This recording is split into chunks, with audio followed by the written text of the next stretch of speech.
अस्सलाम वालेकुम, welcome back to our channel side. आज हम लोग जो है केमिस्ट्री देंगे 2021 के। आई नो काफ़ी कुछ के बीच में फिजिक्स के कंटिन्यू चल रहे थे, फिर केमिस्ट्री के काफ़ियों के रह गए हैं, लेकिन इंशाल्लाह कोशिश कर रही हूँ मैं कि जितना जल्दी हो सके जो जो मुझे मिलते जा रहा है या फिर जो भी फाइल एडिट होकर फाइनल हो रही है मुझसे, मैं वो जल्दी जल्दी करके अपलोड करूँ ताकि कोई भी दिन मिस ना हो आपका। चलिए शुरू करते हैं। अच्छा जी, अल्कोहल का फार्मूला क्या है? तो इसके दो तरीके से पूछ सकते हैं पेपर में या फिर इस तरीके से ऑप्शंस। एक है आर डैश ओ एच, मतलब कि रेडिकल लगा हो और ओ एच का जो है हमारा फंक्शनल ग्रुप हो।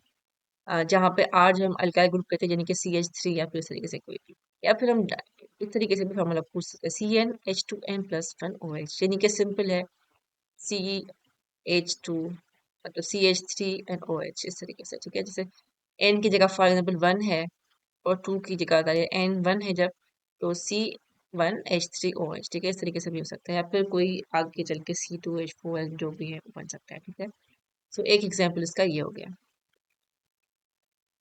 तो ये अल्कोहल का फॉर्मूला इस तरीके से हो सकता है। ये मैंने इसकी डिटेल थोड़ी सी लिख दी है कि ओ एल जो है ना, मीथेनॉल, इथेनॉल, इस तरीके से जब भी नाम आते हैं ना, तो उसका मतलब है कि वो अल्काइल का जो फंक्शनल ग्रुप है उसमें वो लगा हुआ है। Molecular formula of NaOH। तो मॉलिक्यूलर फार्मूला NaOH का क्या है? अगर हम मैंने यहाँ पे सोल्व तो कर लिया, लेकिन मैं दिखा देती हूँ आपको। Na का जो मॉलिक्यूलर मास है, अगर तुम वेट कर लें तो मास कर दें, तो वो हो जाएगा हमारे पास 22। ठीक है, क्योंकि 11 और 11 जो है वो 22 होता है। 11 एटॉमिक नंबर है उसका, फिर वो जो प्रोटॉन वाला काउंट होते हैं, तो 22 कर दें, 22.98 करने की बात है। मैं कहूँगी आपको ये वाला याद कर लें, खैर है। ऑक्सीजन का 8 होता है एटॉमिक नंबर, तो एटॉमिक वेट जो है उसका होता है 16। ठीक है, और हाइड्रोजन का होता है 1। अब ये अगर देखें 6 2, ये हो जाएगा 9 और ये हो जाता है 3। तो तकरीबन 39 कर दें आप इसको, या फिर 40 कर लें, एक ही बात है। ठीक है, ऑप्शन जो भी नियर टू पूछे वो आप इसको सिलेक्ट कर लीजिएगा। यहाँ पे मैंने 40 लिखा है क्योंकि ये प्लस माइनस करते हुए ना 40 आ रहा था आंसर। 39.99 या फिर इससे कुछ आता है, या फिर 40 कंसिडर कर लीजिए। जनरल फार्मूला ऑफ अल्केन है अल्कीन, किसी ने कहा था कि याद नहीं है उनको कि अल्केन है अल्कीन है फार्मूला, तो दोनों का ही मैंने यहाँ पे ऐड कर लिया है।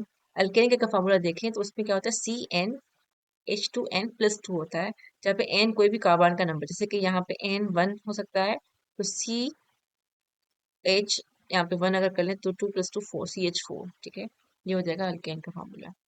इस तरीके से यहाँ पे अगर 2 आ जाएगा तो C2, और यहाँ पे 2 आ जाएगा तो H6 हो जाएगा। ठीक है, 2 to the 4 और +2 6। तो इस तरीके से अल्केन का फार्मूला बढ़ते जाते हैं। ठीक है, और यहाँ पे अल्कीन का फार्मूला किस तरीके से होता है, CnH2n, where n is the number of carbon atoms. तो यहाँ पे भी अगर अगेन करके देखें तो C1 मतलब के CH और 2। ठीक है, इस तरीके से जो है अल्कीन का फार्मूला हो जाता है। अगर आप पूछेंगे कि फिर अल्काइन का क्या होता है, तो सिंपल है, अल्काइन का जो है CnH2n-2। ठीक है, मतलब कि जितने भी हो माइनस कर लें उसमें तो वो बन जाए। सो अगर इन केस अगर यहाँ पे 1 और 1 करें ऐड, तो Cn तो वो माइनस होके 0 हो जाएगा। ठीक है, इस तरीके से जो है आप करके वो अपना हिसाब कर सकते हैं उसका। तो डीकेन फार्मूला, डीकेन ई यहाँ पे लगा दें, तो वो C10H22, मतलब डीकेन का मतलब सिंपल है कि जब कार्बन के एटम्स 10 हो, यानी कार्बन के मॉलिक्यूल्स 10 हो। ठीक है, यहाँ पे एटम्स 10 10 मॉलिक्यूल्स हो, तो उसको हम डीकेन कहते हैं। तो C10H22 हो जाएगा। वो रेशो आप जाहिर है उस हिसाब से करेंगे उसका, लेकिन C10 होगा, फिर उस हिसाब से हाइड्रोजन का रेशो हो जाएगा। Molecules having same atoms are dash. Right answer is isomers. जहाँ जिसके मॉलिक्यूल्स का सेम एटम में सेम एटम्स हो, तो उसके जो है हम आइसोमर्स कहते हैं। इक्विलिब्रियम स्टेज क्या होती है? Equilibrium state, a state where rates of forward and reverse reactions are equal। ठीक है, जहाँ पे भी कोई भी रिएक्शन यहाँ पे इस साइड पे जाए, पे इस साइड जाए, इक्वल हो, तो उसको कहते हैं हम इक्विलिब्रियम रिएक्शन, मतलब कि कोई फर्दर चेंज या फिर कोई भी चीज एक्स्ट्रा नहीं हो उसमें। जैसे कि NaCl रिएक्शन और Na और Cl, मतलब कि ये इक्वल रिएक्शन है, अगर दोबारा भी इसको करेंगे तो NaCl ही बनेगा। ठीक है, कोई ऊपर नीचे वाला मामला नहीं, रिवर्स हो सकता है ये। NaCl इज एसिड, तो एसिड है या नहीं है? So no, not an acid, nor जो है वो बेसिक है, क्योंकि NaCl जो है उसकी जो pH है वो है अबाउट 7। सो उसको हम सॉल्ट कहते हैं, और ना ना ही हम उसको वो कहते हैं एसिड कहते हैं, ना बेस कहते हैं। अगर एसिड की एग्जांपल ले लें एक, तो HCl जो है वो प्राइम एग्जांपल है, मोस्ट इम्पोर्टेंट एग्जांपल है। और सोडियम हाइड्रोक्साइड जो है वो हमारी बेसिक की एग्जांपल है।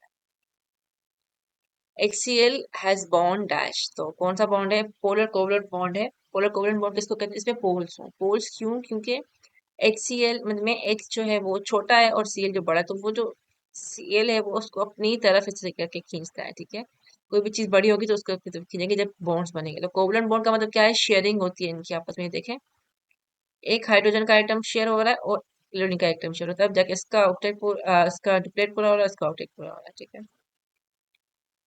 एन यूज फॉर डैश, तो अल्केन अल्कीन इस तरीके से, तो एन यानी कि अल्केन।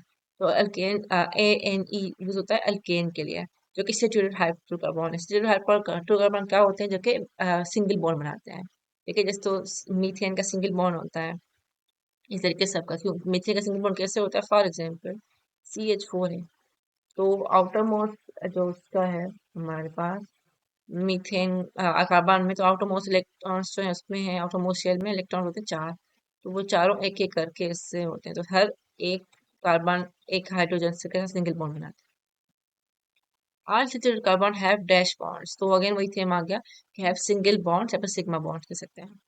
आई बॉन्ड्स होते हैं वो डबल बॉन्ड या किस तरह से। Monosaccharides are dash, right answer is monosaccharide are simple sugars, carbohydrates, ठीक है, सिंपल शुगर कार्बोहाइड्रेट्स, जैसे कि क्या? Glucose, fructose, galactose. अब इस तरीके से पॉलीसेकेराइड्स होते हैं और मल्टीसेकेराइड डाइसेकेराइड्स भी होते हैं, ठीक है। तो ये भी आप देख लें कि वो कौन से होते हैं, जैसे कि मिल्क वाले कौन से होते हैं, लेक्टोज वगैरह वाले, तो वो आप देख लें कि कौन कौन से होते हैं। अभी मुझे याद नहीं है, मुझे पढ़े तो हैं वैसे भी रिसेंटली भी, लेकिन आप देख लीजिएगा उसको, पॉलीसेकेराइड भी और डाइसेकेराइड्स भी। चार्ल्स ला फार्मूला, तो चार्ल्स ला का फार्मूला क्या है? Constant pressure volume is direct proportional to temperature, ठीक है। ये चार्ल्स का फार्मूला, इस तरीके से आप बॉयल्स ला का फार्मूला भी देखेंगे, ताकि आपको जो है पेपर में अगर घूम के आ जाता है तो आपको पता हो। फार्मूला ऑफ इथाइल अल्कोहल, तो C2H5OH, या फिर आप इसको अगर खोल के लिखें तो CH3CH2OH, मतलब कि हम इस तरीके से बॉन्ड बना के लिखते हैं ना डैश करके, तो ये इस तरीके से बनता है, ठीक है। इस तरीके से लिखिए इसको, या फिर कंबाइन नहीं करके C2H5OH, मतलब सारे के सारे जितने भी हाइड्रोजन है प्लस करके लिखते हैं, कार्बन प्लस करके लिखते हैं, लेकिन तो भी इस तरीके से लिख सकते हैं। ये जो OH से पता चल रहा है कि अल्कोहल या फिर कुछ इस तरीके से इसका फंक्शनल ग्रुप लगा हुआ है, तो इससे अंदाजा हो जाता है। Formula of baking powder is dash. Right answer is NaHCO3, यानी कि सोडियम बाइकार्बोनेट हम इसको कहते हैं, बेकिंग पाउडर को दूसरा नाम। इस तरीके से बाकी और भी होते हैं ना, जैसे NaCO3, इस तरीके से और भी होते हैं, तो वो भी आप देखिए कौन सा किसका क्या नाम है। ब्लीचिंग पाउडर पता नहीं, कैल्शियम कार्बोनेट, और एक और भी है मैग्नीशियम कार्बोनेट, पता नहीं कोई इसका नाम है, वो वाला भी देख लें आप, उसका फॉर्मूला क्या होता है और उसको क्या कहते हैं रियल नेम में। Tried is a set of elements, तो उसका राइट आंसर है कि सिमिलर प्रॉपर्टीज किसी भी एटम के हों तो उसको हम सेट ऑफ ट्राइड्स कहते हैं। जैसे कि एग्जांपल यहाँ पे एक बेसिक दी हुई है कि आयरन, कोबाल्ट और निकल। मैंने सारी एग्जांपल लिखी है इसमें। इसमें होता ये है कि असल में ट्राइड्स वाला वो वाला मामला होता है जिसमें सिमिलर प्रॉपर्टीज हों, या फिर ये कह सकते हैं कि जिनका जो हमारा प्लस करते हैं ना, देखिए इसका जो मास होता है, इसका मास और इसका मास आपस में प्लस करेंगे, डिवाइड बाय 2 करेंगे तो इसका बन जाता है। आ, ये तकरीबन इस तरीके से होगा, ये देखें इसमें एग्जांपल देख लें, इसको देख लेते हैं पहले। 39.1 और 6.9, ठीक है। यहाँ पे 0 या 1, यहाँ पे फाइन आ जाएगी, और ये जाएगा 10 और 16, 6, यहाँ पे 1, यहाँ पे 46, ठीक है। 46 डिवाइडेड बाई 2, 2 1 जा 2, 2 2 जा 4, यहाँ पे 2 3 जा 6, तो 23 आ गया। मतलब इन दोनों का सम करके, फर्स्ट का और थर्ड का, और डिवाइड बाय 2 करेंगे तो बीच वाला जो है वो आंसर आ जाएगा। तो सारी करके देखें तो ये आंसर आएगा। इसको आई थिंक पता नहीं कोई अजीब सा नाम मिल गई, डॉपलर आप इस तरीके से, उसकी ये थ्योरी है पूरी कि ट्रायड्स इस तरीके से बनता है। तो ये सिमिलर प्रॉपर्टीज होती हैं इनकी, और जो है इनका जो सम होता है वो अगर करते हैं तो ये इक्वल बनता है सेंटर वाले। ये बाकी का ट्राई आप करके देख लीजिएगा। So the percentage of ethane in nature gas is dash.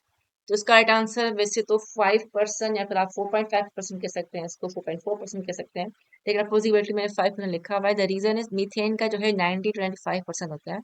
तो जो बचता है वो इथेन प्रोपेन और इनके होते हैं। तो 5% आप इसको कंसीडर कर सकते हैं या फिर लेस देन 5%, ठीक है। तो डिपेंड करता है कि ऑप्शन क्या है। ये डेल्टा एच है। Delta H is dash during exothermic reaction, तो उसका राइट आंसर है नेगेटिव होती है एक्सोथर्मिक में, और पॉजिटिव होती है हमारी इसमें एंडोथर्मिक में, ठीक है।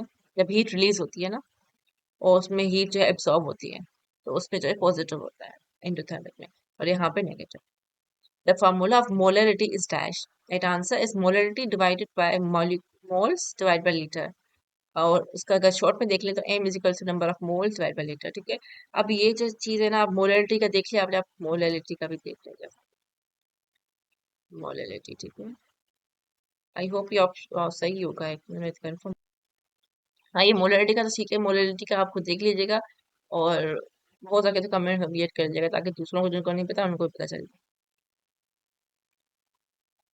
अच्छा, the molecules of same element are called dash. Right answer is homo atomic molecules, इसका राइट आंसर ये है, ठीक है। मतलब कि होमो मतलब कि same molecules, same atom. The strongest acid is dash.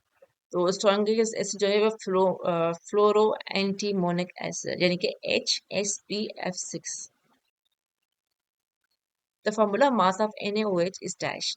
Right answer is 40, I think ये सेम ही आ गया है वापस। हाँ, सेम ही है, मतलब ये 22 कर लें, इसको इसको 16 कर लें, इसको 1 कर लें तो 39, यहाँ पे 40, मतलब सेम आ गया है, रिपीट हो गया। Reaction which occurs in two direction is equilibrium reaction, या फिर इसको रिवर्सिबल रिएक्शन भी कह सकते हैं आप, ठीक है।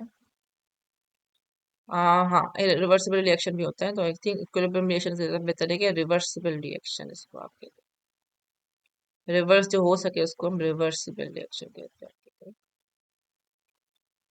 रिएक्शन।